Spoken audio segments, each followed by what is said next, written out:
जो लेक्चर होगा ये कुछ captors law of planetary motions के लिए कुछ प्रॉब्लम्स है, उस पर आज हम लोग डिस्कस करेंगे लेक्चर नंबर 12 के लिए। पहला इसमें प्रॉब्लम है, देखिए फर्स्ट प्रॉब्लम ये है, explain how Kepler's first law of planetary motion can be verified through actual observation. ठीक है, एक्चुअल ऑब्जर्वेशन से Kepler's first law of planetary motion को कैसे आप वेरीफाई कर सकते हैं। तो क्या चीज़ है, कोई भी प्लैनेट्स जो इलेक्ट्रिकल पाथ में मूव करता है ये इलिप्टिक ऑर्बिट बनाता है, ये फर्स्ट लॉ में। तो क्या है कि if observations are made by astronomical instruments from time to time, जो भी किया जा रहा है उसके आधार पर it is found that the angular diameter of the sun's disc has variable magnitude. Sun के डिस्क का जो एंगुलर डायमीटर है वो क्या है, variable magnitude and it is list, ये सबसे कम होता है on 1st July when the sun must be farthest from us and the aphelion, and it is greatest on the 1st July, 1st January, when the sun is nearest to us at the perihelion position. ठीक है। Thus, if lines are drawn from a point S, the lengths of which are inversely proportional to the angular diameter of the sun, and then the extremities of these lines will be found to trace out an ellipse with S, क्या हो जाएगा, S at one of the foci। तो ये चीज है, इसका पहला जो रियल ऑब्जर्वेशन से मिलता है, इस रूप में आप इसको एक्सप्लेन कर सकते हैं। सेकेंड में है verify second law through actual observation. इसमें क्या करना है, suppose that A planet describe in the same interval of time, दो आर्क हम लिए, एक जैसे P से Q तक, सेम इंटरवल ऑफ टाइम में एक प्लैनेट P से Q तक आ गया और जो कि ये पेरिहिलियन पोजीशन है, और एफिलियन में प्लैनेट A से B तक या B से A तक चल करके आ गया। ठीक है, तो इक्वल इंटरवल ऑफ टाइम में दो एरिया बन रहा है, one area is SPQ whereas other area is SAB, ये दो एरिया बना रहा है। ठीक है, यही हम लोग लिए इसमें time interval, the arc AB when it is farthest from the sun S and the arc PQ, उधर वाला जो हो गया PQ arc when it is nearest to it। That second law, अब देखिए स्टेट्स क्या करता है, सेकेंड लॉ बताता है कि एरिया ASD जो मिलेगा ASD और एरिया PSQ ये दोनों बराबर होगा। Area Swift in equal interval of time must be equal, इसलिए ये इक्वल हो जाएगा। ठीक है, and it can be easily verified by simple dynamics। क्या कर सकते हैं, where it deals with the central forces, है ना। From this law it can be easily deduced that nearer a planet, ठीक है, approaches the sun greater than angular velocity, है ना, ये बहुत important है। And for suppose that equal area SAB and area SPQ are described in equal small interval of time, मान लेते delta T में, तब क्या हो गया, 1/2 times of R square delta theta must be equal to 1/2 times of R dash square delta theta dash, ना कि delta theta और डेल्टा थीटा डैश दोनों के बीच का एंगल हो गया। ऐसे ही R SB angle delta theta where SP R dash and PSQ is equal to delta theta dash, half R square delta theta जो R लेंथ बनता है उसके अनुसार से area half R square delta theta से निकल गया, and therefore R square d theta by dt must be equal to R dash d theta dash by dt। t के रिगार्ड में करके डेल्टा t टेंडिंग टू 0 करेंगे where k is constant.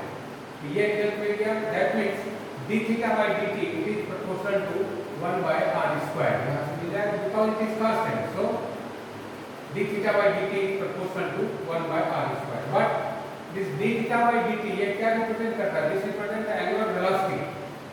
ठीक है? On the path. Hence ये हो गया. This proportion is established. Angular velocity के proportional हो गया 1 by r square का. Thus, a planet has the greatest angular velocity at the perihelion.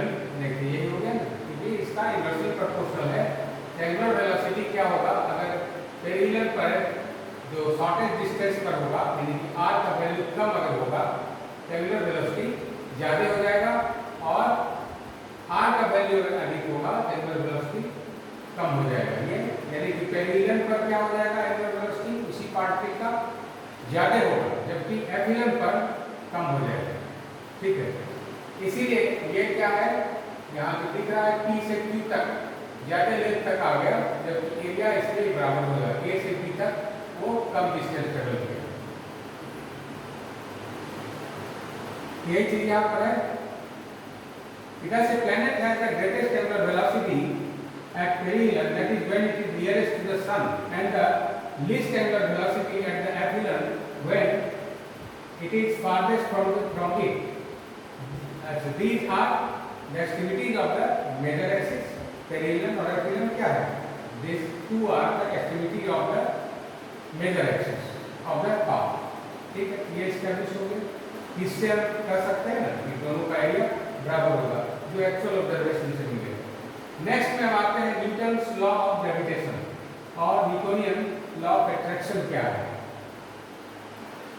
It is every two particles in the universe attract each other with a force, है ना, which varies directly as the product of their masses and inversely as the square of the distance between them. ये बहुत basic चीज आप पढ़ते आ गए, element से ये पार्ट आप पढ़ते हैं.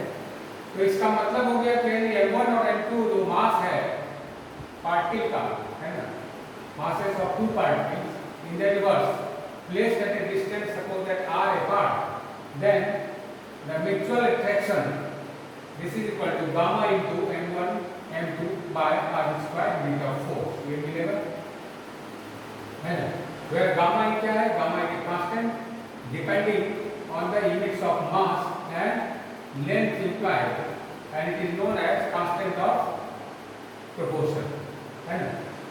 अब देखिए क्या है. नेक्स्ट एक बहुत अच्छा रिजल्ट है इस पर. Assuming Newton's law of gravitation, deduce Kepler's law of planetary motion. Newton's law of gravitation को assume करते हुए Kepler's law of planetary motion को describe करना है.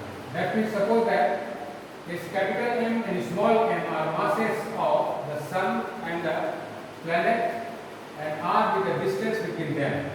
यानी कि S का पोजीशन, S जहाँ पर है, S मास हो गया m, ये प्लैनेट P का हो गया, और SP का डिस्टेंस हो गया r. ठीक है. अब देखिए now acceleration of m due to small m कितना हो जाएगा? That is gamma capital M by r square, and similarly acceleration of small m due to capital M is gamma small m by r square. ये मिल गया. अब क्या है? These two are in opposite direction, hence resultant acceleration क्या मिल गया? That is gamma into capital M plus small m divided by r square. But this is equal to constant. Gamma m plus m is constant, and therefore it is written by mu upon r square. है ना? Towards m, क्योंकि m का मान देखिए ये किधर लगेगा? क्योंकि m का मान बड़ा है स्मॉल m से, इसलिए इसका डायरेक्शन होगा towards m, कैपिटल M. ठीक है.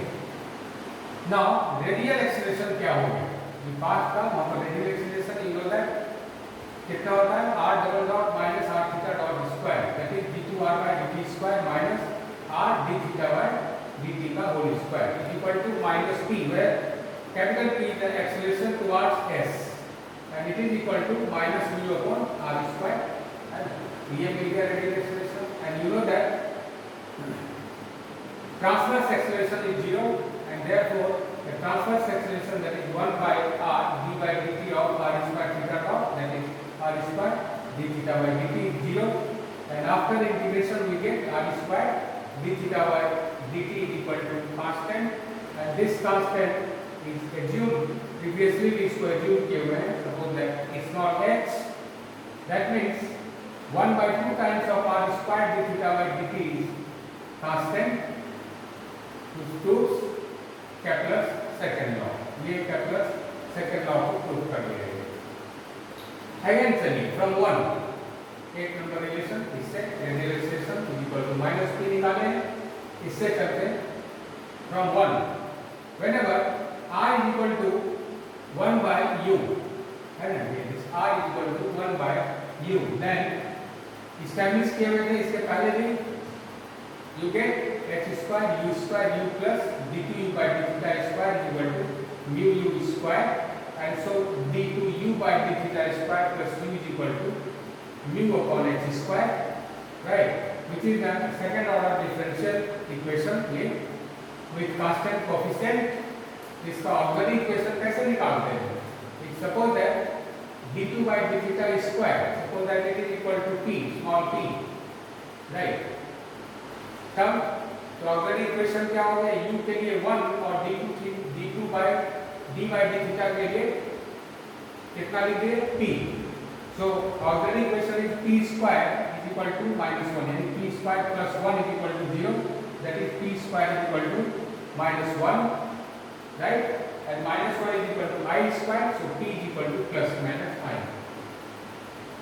क्योंकि इसमें देखिए लेफ्ट साइड और राइट साइड दोनों है इसलिए इसका जो डिफरेंशियल इक्वेशन का सॉल्यूशन करेंगे जो आप फर्स्ट पार्ट में भी किए हुए विद कांस्टेंट कोएफिशिएंट में ऑक्सिलरी इक्वेशन और उधर से जो निकालेंगे पर्टिकुलर इंटीग्रल भी निकलेगा तो पहले ऑक्सिलरी इक्वेशन CF इससे निकल जाएगा CF कॉम्प्लीमेंट्री फंक्शन कितना हो गया as p equal to plus minus I so complementary function is a cos theta plus b sin theta right where a and b are arbitrary constant उसको correct कर लेंगे a cos theta plus b sin theta or you can write a sin theta plus b cos theta and the particular integral is given by mu divided by h square constant है and d 1 by d square plus 1 operated on 1 क्योंकि right side में इसको अगर बाहर कर लेंगे बचेगा 1 तो and this is equal to कितना that is mu upon h square इसका मान नहीं निकलेगा है ना ये पर्टिकुलर इंटीग्रल निकल गया mu upon h square thus solution of 3 क्या हो गया cf plus pi that means u is equal to cf plus उधर हो गया pi उसको निकाल लेंगे now suppose that capital A is equal to mu e upon h square cos omega execute कर लिए इसको and B is equal to mu e h square sin omega therefore we get देखिए cos theta नहीं होगा वो sin लिखना चाहिए cos theta और B sin theta है ना ये B sin theta इसको करेक्ट कर लेंगे that is mu upon h square ठीक है और mu upon h square common अब e cos ओमेगा अंदर चला गया that is e cos theta cos omega plus e sin theta sin omega plus 1 right ये देखिए फार्मूला पर आ गया e कॉमन होकर के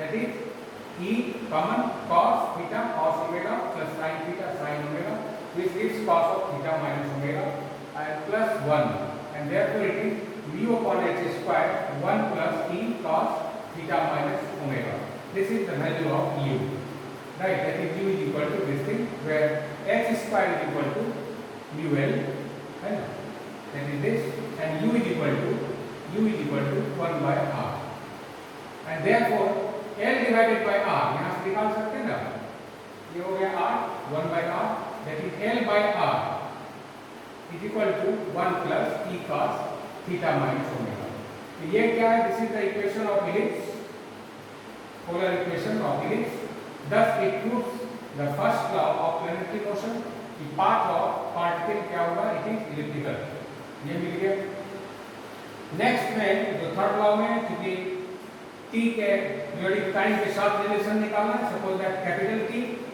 this is the periodic time of the planet during which it describes an area of ellipse, that is pi ab is the area of ellipse।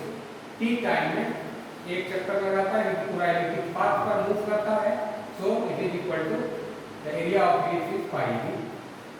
ठीक है, अब क्या होगा, therefore rate of description of area as t be the periodic time और ये area हो गया, so rate of description is equal to कितना, pi ab divided by capital T। and also we know that rate of description of area ये निकाले हुए थे हम लोग पीछे, इसमें सेंट्रल ऑर्बिट में भी निकाले थे 1/2 टाइम्स ऑफ h। ठीक है, तो क्या मिल जाएगा, 1/2 times of h is equal to pi ab divided by T। अब that is t square is equal to, calculate कर देते इधर लेके, तो t square is equal to आपको क्या मिल जाएगा, 4 pi square a square b square divided by h square। ठीक है, और h square बराबर कितना होता है, μl, उसका मान दे दिए ना μl, that is t square is equal to pi square 4 pi square a square b square upon क्या बच गया l का मान होता है b square by a, so write mu time mu into b square by a, और इसको अगर सॉल्व कर लेंगे then you get 4 pi a cube upon mu। क्यों, b square कैंसिल हो गया। ठीक है, तो 4 pi divided by mu is constant and a cube, that is t square is proportional to a cube, and which proves the third law of Kepler's third law, that is it proves Kepler's third law of energy motion। इस तरह से तीनों law को Newton's law का को assume करके इसको prove कर सकते हैं। फिर नेक्स्ट में हम एक काम और कर सकते हैं इसमें, इस बार assuming Kepler's law of planetary motion है, केपलर्स लॉ को प्लैनेटरी मोशन को एज्यूम करते हुए न्यूटन्स लॉ ऑफ ग्रेविटेशन को प्रूव करना है। तो तीन लॉ इसका है, तीनों लॉ को एज्यूम करके न्यूटन्स ग्रेविटेशनल लॉ को प्रूव करना है। तो from Kepler's first law of planetary motion, we know that a planet describes an ellipse having the sun at one of its foci। यही होता है। Let the polar equation of the ellipse, ये ellipse describe करेगा, तो polar equation ellipse का मान लिए L by R is equal to 1 plus E cos theta, and E is less than 1 in case of the elliptic orbit। And suppose that R is equal to 1 by U, so you can write LU 1 by R is U, that is LU is equal to कितना हो गया, 1 plus E cos theta, and so U is equal to divide by L, then you get 1 by L plus E by L cos theta। ठीक है, ये अब देखिए, इसका derivative निकाल लेंगे, differentiating U with regard to theta, that is du by d theta। ये कितना हो जाएगा, cos theta 1 by L constant, अभी प्रीवियस में ये काम किए हुए हैं। First derivative minus e by L sin theta, and second derivative dt by d theta square equal to minus e by L cos theta। ठीक है, अब क्या है, केपलर सेकंड लॉ क्या बताता है, Kepler second law, by Kepler second law of planetary motion, the radius vector of a planet sweep out equal areas in equal interval of time. ठीक है, इसका मतलब क्या हो गया, because the aerial velocity of the planet is constant, that is आप निकाल सकते हैं कि 1 divided by 2 times of r square d theta by dt, यही निकला था aerial velocity, this is equal to constant, and suppose that it is equal to 1 by 2h, right? और but transverse acceleration कितना होता है, it is 1 by r d by dt of this, that is 1 by r square d theta by dt, देखिए कितना हो गया, r square d theta by dt is h, so write dh by dt, right? 1 by r dh by dt is equal to 0 मिल गया, and we saw that there is only one radial acceleration, right? And if p, capital P, this be the radial acceleration, then we must have capital P is equal to h square u square and u plus this, and ये और कितना हो गया इसका, देखिए u का मान रख दिए कहाँ से? अभी तुरंत जो माने हम लोग इलेक्ट्रिक फर्स्ट लॉ में जो एग्जिम करता है तो फर्स्ट लॉ के कारण ये हो गया इलेक्ट्रिक पाथ। यहाँ से मान कर देंगे इसमें 1/L plus e cos theta by L और उधर हो गया d2 theta by dqu by d theta square का वैल्यू। तो देखिए दोनों कैंसिल हो गए, बचा कितना h square u square divided by L and which is equal to ku square where k is equal to h square by L is constant, that is P is equal to k divided by r square। P क्या है? Force towards the focus है ना, towards the sun and k is constant or 1 by r square, that is P is proportional to 1 by r square, therefore P is proportional to 1 by r square, hence क्या मिल गया? the radial acceleration, that is the force of attraction, यही हो गया, between the sun and the planet is inversely proportional to the square of the distance किसके बीच में? between them, which proves the Newton's law of gravitation। इस तरह से Newton's law of gravitation को आप प्रूव कर सकते हैं। ठीक है, एक और एक प्रॉब्लम पर हम चलें। A particle moves with central acceleration, suppose that mu divided by distance square, and it is projected with velocity v, capital V, at a distance r, ठीक है, then so that its path is a rectangular hyperbola, if the angle of projection is this, ये angle of projection अगर होगा तो कहता है कि path एक rectangular hyperbola होगा। तो ये नोट कर लेंगे प्रॉब्लम को, ठीक है, ओके। और नीचे रिजल्ट ये हो गया, ये प्रूफ करना है।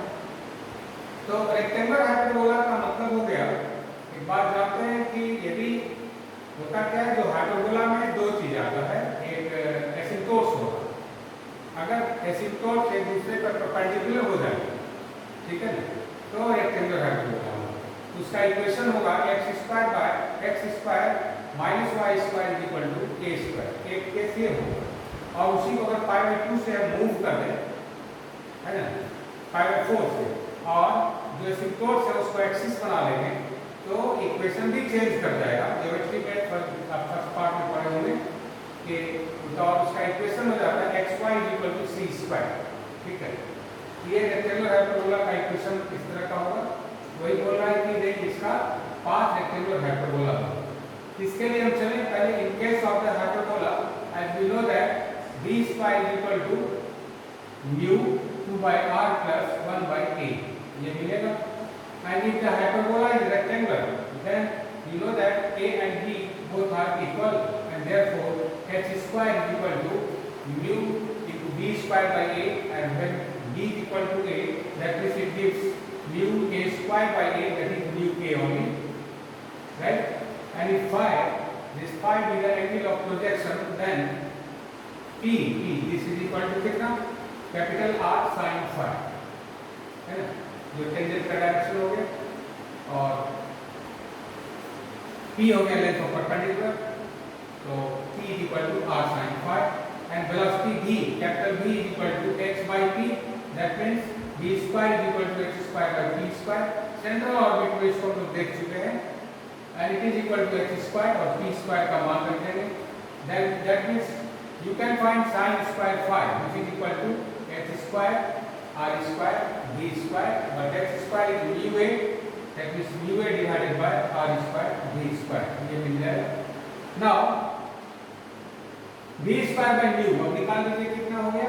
mu इधर ले आए, 2 divided by r plus 1 by a, implies that कितना हो गया? देखिए 1 by a is equal to कितना?